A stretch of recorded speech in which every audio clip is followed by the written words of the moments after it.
Some friendships heal you, others destroy you. In 2021, a woman vanished from her London home. Weeks later, her decapitated body was found dumped in remote woodland, stuffed into a suitcase. The killer?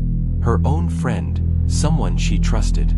This is the story of Jemma Mitchell, the so-called Bluebeard of Maida Vale, and the shocking murder that became the first ever televised sentencing of a woman in England and Wales. Jemma Mitchell, an Australian-born, 38-year-old former osteopath, living in a wealthy part of West London. She murdered her friend, Mee Kuen Chong, a vulnerable 67-year-old woman known to friends as Deborah.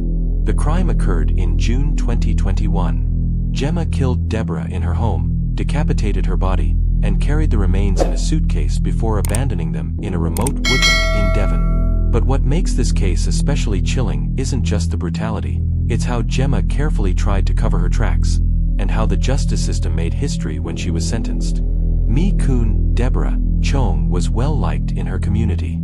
She was originally from Malaysia but had been living in London for over 30 years. She was kind, spiritual, and deeply religious, known for her generosity. But she also suffered from mental health struggles, making her vulnerable and often isolated. It was this vulnerability that would tragically connect her to Jemma Mitchell. Jemma Mitchell and Deborah had been friends for some time. On the surface, Jemma was accomplished. She had studied human sciences, trained as an osteopath, and even came from a well-off family background. But behind closed doors, she was spiraling. Her professional career had collapsed. She was broke. Her once wealthy family home had fallen into disrepair. Jemma believed Deborah could help. Reports suggest she wanted financial support, possibly to the tune of thousands of pounds. But when Deborah refused, their friendship took a deadly turn. On June 11, 2021, CCTV cameras recorded Jemma walking calmly toward Deborah's home in Wembley, London. She carried a large blue suitcase with her. Inside that suitcase, investigators believe, were tools and materials for what she planned to do. Hours later, neighbors saw nothing unusual. But Deborah was never seen alive again. What exactly happened inside that house remains uncertain. But prosecutors say Jemma killed Deborah, possibly striking her on the head. Then, in a gruesome act, she decapitated her body. The same suitcase she had brought with her would soon carry Deborah's remains. For 2 weeks, Deborah's disappearance went unnoticed by most. But Jemma was captured on CCTV again, this time, struggling with the same suitcase, leaving Deborah's home. Investigators believe she had packed the dismembered body inside. She loaded it into a taxi, then into a rental car, and drove hundreds of miles southwest to Devon. There, in dense woodland near Salcombe, she abandoned the suitcase and left Deborah's remains to the elements. It was a plan that Jemma thought would erase her crime, but instead, it became her undoing. On June 27, 2021, hikers discovered human remains in the woods. The body was headless, badly decomposed, and stuffed inside a suitcase. Within days, forensic testing confirmed the worst. The victim was Mee Kuen Chong.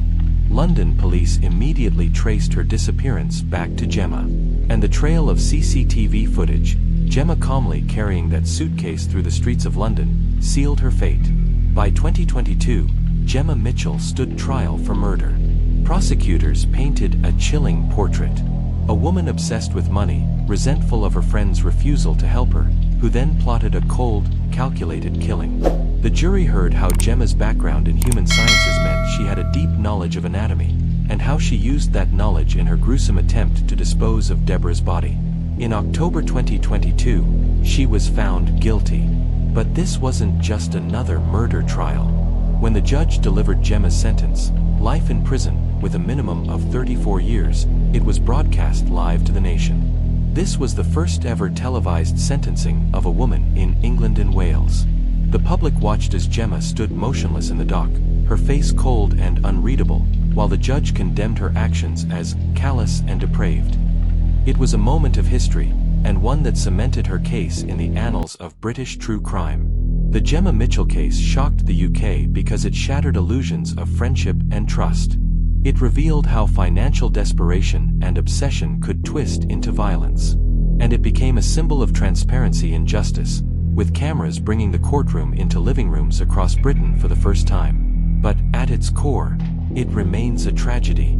A vulnerable woman betrayed by the very person she considered a friend. Today, Jemma Mitchell sits in prison, destined to spend most of her life behind bars. But the shadow of her crime lingers. The CCTV of her calmly wheeling that suitcase through London streets has become one of the most haunting images in UK true crime history. And it leaves us with a chilling question. How well do we really know the people we call our friends? If this case unsettled you as much as it did me, make sure to hit like and subscribe. Because the darkest stories aren't born from strangers in the night. They're born from the people we let into our lives.